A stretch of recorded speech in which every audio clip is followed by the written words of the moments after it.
request beli barang, tetapi barang tersebut sudah jatuh tempo, belum ada yang terjual. Dalam hal ini, siapa yang salah?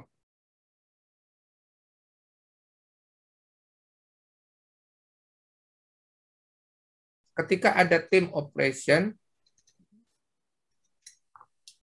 jadi operation request, sampai jatuh tempo tidak terjual. Dalam hal ini, siapa yang salah? Salah dua-duanya. yang minta nggak pakai data. Ini barang atas dasar apa dimintanya, ya? Kalau memang sudah pasti dibeli dan Anda ingin service, tentu kenapa Anda tidak minta down payment, ya? Minta down payment, ya. Satu, barang ini laku apa enggak? Enggak laku, Pak. Tapi ada yang minta. Kalau enggak laku ada yang minta, pastikan dia jadi beli. Yaitu apa? Minta down payment. Gitu ya. Sama, MD juga gitu. MD diminta nih. Main adain aja. Harusnya MD kritis kan. MD harus bilang, hei, nggak salah nih. Katakan salah satu store manager minta ya. Anda kan bisa merespon. Apa nggak salah nih? Barang ini dulu sudah kita adakan. Dan ini sampai harus kita sudah hampir 5 bulan atau 6 bulan baru habis. Sekarang kamu minta lagi setelah barangnya habis. Katakan ya. Atau ada barang yang sama sekali belum pernah diorder dan kita tidak pernah berencana mengadakan barang tersebut. Karena tidak yakin. Dasarnya kita tidak yakin bahwa produk ini akan laku. Bisa kan? Jadi dua orang ini, operation dan MD, harusnya ngobrol ya, kritis. Kritis menyikapi sebuah permintaan. Kalau ditanya salah siapa? Salah dua-duanya. Yang operation, kalau memang pasti dibeli, minta DP. MD, confirm dulu.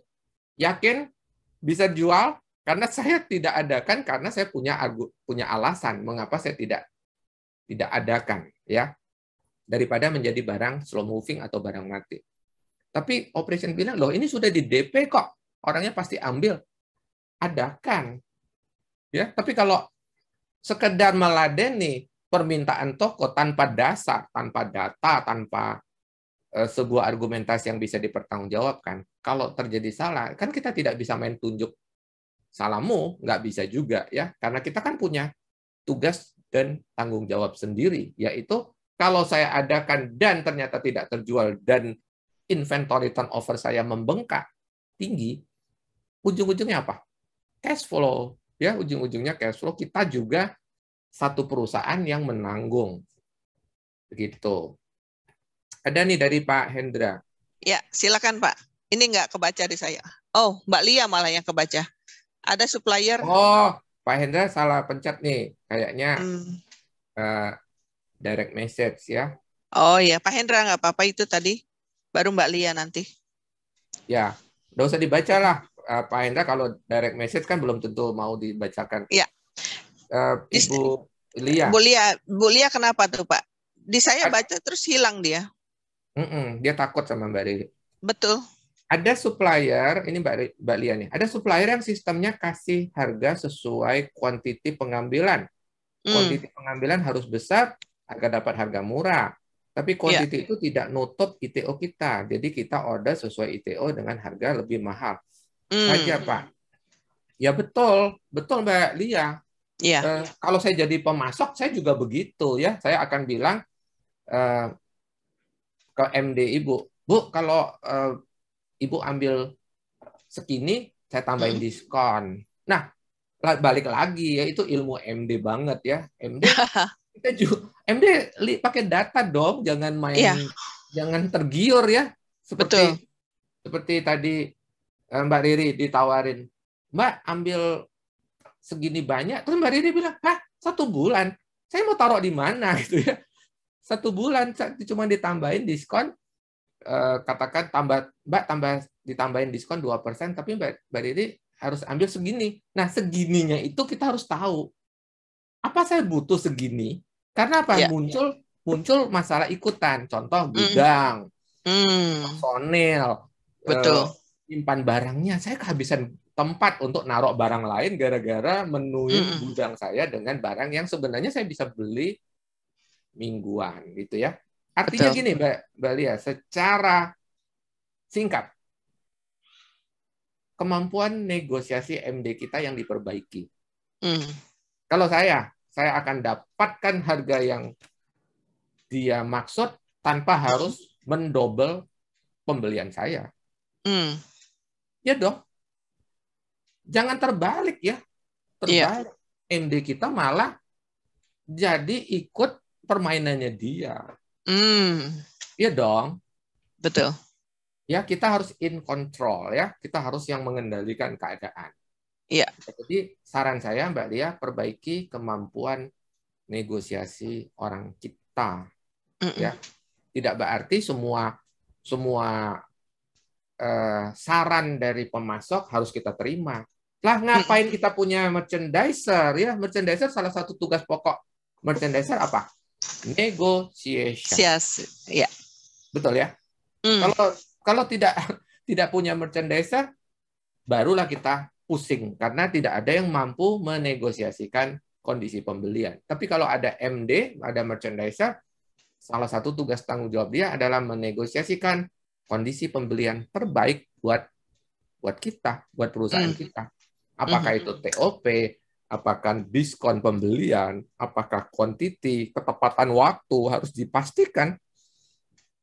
Ya mengerikan sekali kan kalau kita beli barang, semua sudah deal tapi giliran kirim barang nggak deal, nggak pas, lead time dilanggar, janji seminggu datang nggak datang, janji 3 hari datang tidak datang. Itu juga bahaya buat cash flow. Kenapa? Salah satu komponen cash flow apa? Sales. Kalau salesmu meleset gara-gara service level yang amburadul, kena nggak sales kita? Kena. Cash flow Anda otomatis hancur, berantakan. Gitu ya. Oh, masih ada lagi nih dari Pak Gede Ngarsa. Silakan Pak Gede Ngarsa tuh. Kalau stok barang sesuai ITO, pas order ke supplier barangnya kosong. Ada beberapa kompetitor yang sering drop barang di supplier tidak pakai ITO. Oh, pertanyaannya nggak jelas. Stok barang Itu sesuai ITO, ya ITO pernyataan aman. mungkin. Pas order ke supplier barangnya kosong. Jadi tidak ada barang. Kalau sampai terjadi begitu, Pak, sales Anda pasti terganggu. Sales Anda pasti terganggu. Ada beberapa kompetitor yang sering drop barang di supplier tidak pakai ITO. Nggak ngerti saya nih justru. Mungkin kebalik nih ngomongnya. Ada beberapa supplier yang drop barang ke kompetitor. Iya. Masa kompetitor drop barang ke supplier? Kebalik nggak ngomongnya? Kan kita dapat barang dari supplier. Ada supplier yang drop barang ke kompetitor, tidak pakai ITO. Lah, ya itu urusan dia tidak pakai ITO, kenapa jadi kita yang repot ya? Iya. Ya, Pak Gede, ngapain saya repot? Biarin aja, wong supplier kalau supplier main drop aja barang ke dia. Ini nggak si kompetitor nggak ngurusin ITO. Itulah beda Bapak dengan si kompetitor. Kompetitor nggak ngerti ilmu ITO. Gitu ya. Apakah dia tidak punya masalah cash flow? Loh, hati-hati. Dari mana Bapak tahu? Emang Bapak tahu keuangannya dia? Bapak tahu keuangan dia? Belum tentu. Tapi yang Bapak harus waspadai, kalau dia gesit, Pak. Begitu dia kesulitan cash flow, dia brojolin barang-barang yang tadi gampang dijual. Itulah Bapak bisa dipukul. Jadi Bapak mengira, wih kompetitor kita hebat, bisa jual di bawah harga. Bukan. Dia in cash flow difficulty. Dia sedang mengalami kesulitan cash flow. Makanya dia brojolin apa yang bisa jadi duit. Masuk akal nggak, Mbak Riri? Masuk akal. Iya. Kita ini kadang-kadang hanya melihat yang kita bisa lihat dari luar. Anda tahu isi perutnya dia? Enggak, Anda nggak tahu. Jadi kalau Bapak merasa, lah dia kok bisa ya jual barang di bawah harga? Bukan. Dia sudah kefefet. Dia tidak punya alternatif. Dia harus bayar, sementara dia tidak pegang cash. Atau dia sebenarnya defisit. Makanya dia brojolin apa yang bisa diuangkan. Yang bisa diuangkan apa? Barang-barang yang jelas-jelas laku. Iya. Barang yang jelas laku itu ke Bapak buang 1-2%, pasti lepas, Pak. Pasti terjual. Ya. Ya, Jadi, katanya kompetitornya punya barang gitu, Pak. Dia kosong. lo tentu saja. Tadi kan kompetitornya tinggal di drop-drop aja, dan kompetitornya nggak pernah urusin ITO tadi, Mbak Riri, maksudnya. Betul, betul, betul. Tentu saja dia punya barang, sementara Bapak nggak punya barang. Tapi apakah dia tidak mengalami kesulitan cash flow? Belum tentu jawabannya. Kalau dia sering-sering buang barang dengan harga sangat miring, itu tanda-tanda dia kesulitan cash flow. Kalau dia tidak kesulitan cash flow, ketika Bapak kosong, dia kipas-kipas. Ini nggak ada kipas. Dia kipas-kipas. Nah, margin bagus. Bapak nggak punya. Itu kalau dia nggak punya kesulitan cash flow. Dia akan menikmati margin yang sangat bagus ketika kompetitornya tidak punya barang. Tapi kalau kebalik, Bapak sudah nggak punya barang, dia tetap aja jor-joran jual barang dengan harga sangat miring. Kadang-kadang kita temukan dia jual rugi. Maka itu sudah ciri-ciri bahwa dia sebenarnya in financial hardship, dalam kesulitan keuangan. Ya, oke. Mudah-mudahan menjawab. Ya, jadi tinggal tunggu waktu aja itu ya. Kalau sering-sering begitu kan, tahu-tahu tutup. Tinggal tunggu waktu. Mungkin nggak bangkrut sih, Mbak Riri. Tapi biasanya para pebisnis yang hanya ngandalin cash flow itu belum tentu bisnisnya bangkrut, tapi dia marginnya makin tergerus. Karena dia hanya hidup dari cash flow. Cash flow itu dia tidak terlalu peduli dengan profit. Selama cash flow dia positif, Mbak Riri, dia jalan terus. Itulah alasan dia berpikirnya singkat, pendek aja. Dia mau bayar, kesulitan uang, mana yang bisa dicairkan, dia cairkan. Selesai urusannya. That simple. Kita kan tidak begitu. Kita yang bisnisnya sudah lebih tertata, tidak begitu. Kita juga mau cuan, kita juga mau profit. Bukan sekedar cash flow lancar, sudah. Itu permainan tradisional banget. Zaman dulu ya, encek-encek gitu ya, yang pedagang-pedagang yang itu. Mereka punya pengertian ITO. Enggak. Cash flow. Permainan mereka betul-betul cash flow. Ya, selama ada cash, bisnis aman-aman saja. Kenapa saya bilang mereka tidak peduli dengan profit? Karena mereka tidak pernah mengukur profit. Nggak pernah mengukur profit. Buktinya apa? Mereka nggak punya laporan keuangan. Dari mana kita tahu dia profit berapa? Nggak tahu. Bagi dia yang penting, selama cash saya positif, aman. Selesai. Waktu dia mau bayar, nggak ada duit nih, Mbak Riri. Gampang. Apa yang bisa dicairkan, dicairkan. Jual rugi, bos. Nggak apa-apa. Yang penting cash in. Gitu. Tutupin dulu.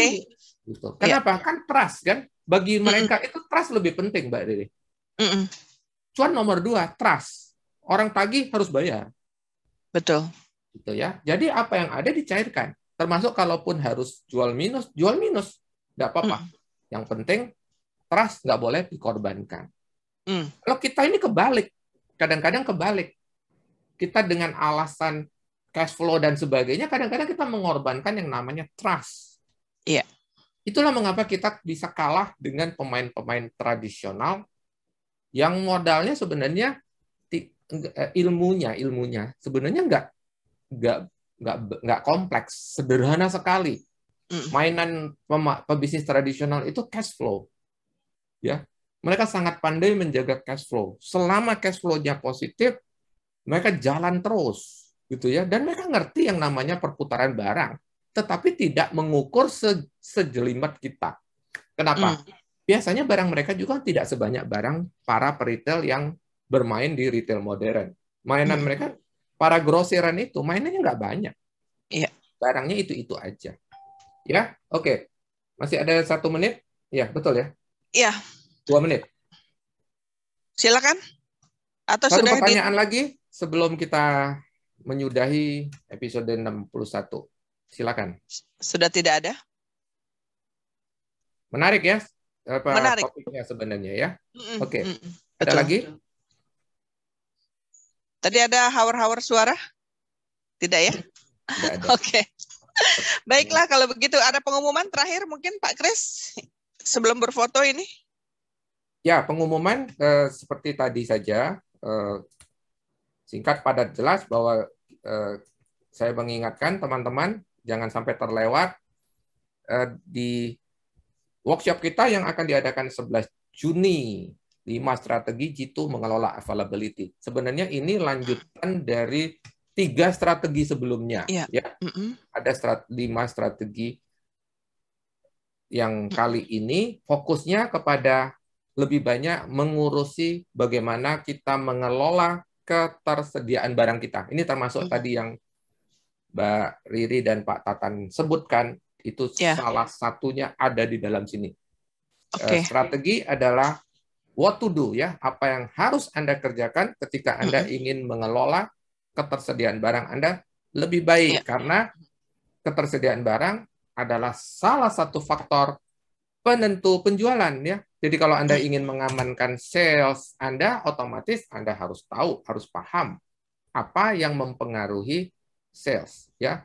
4 faktor penentu penjualan. Tapi ini bukan di tataran teori, ya. Waktu Anda belajar how to operate your store, salah satunya 4 faktor penentu penjualan, kan, subjeknya. Salah satu yang kita bahas. Tetapi di retail business strategy ini kita bicara detail what to do-nya, ya, what to do-nya, termasuk ada simulasi-simulasinya, ya. Baik, hari ini hari terakhir untuk harga alumni. Ada yang nggak rajin buka WA group sehingga tiba-tiba terlewat, ya, dan biasanya tidak diberikan pengecualian, tidak ada toleransi. Oh iya Mbak Riri, kita belum mengintip YouTube YouTube channel kita, barangkali di sana ada pertanyaan. Sebentar ya. Oke. Saya lihat, oh enggak, mereka cuma bilang hadir, tidak ada tidak ada pertanyaan satupun di sana. Berarti selesai. Masih ya. Masih menyimak, Pak. Masih menyimak. Baik, Bapak Ibu, terima kasih. Mari kita foto bareng. Silakan subscribe, like, and share jika Anda memandang materi ini bermanfaat. Sampai kita berjumpa lagi. Salam, grow, and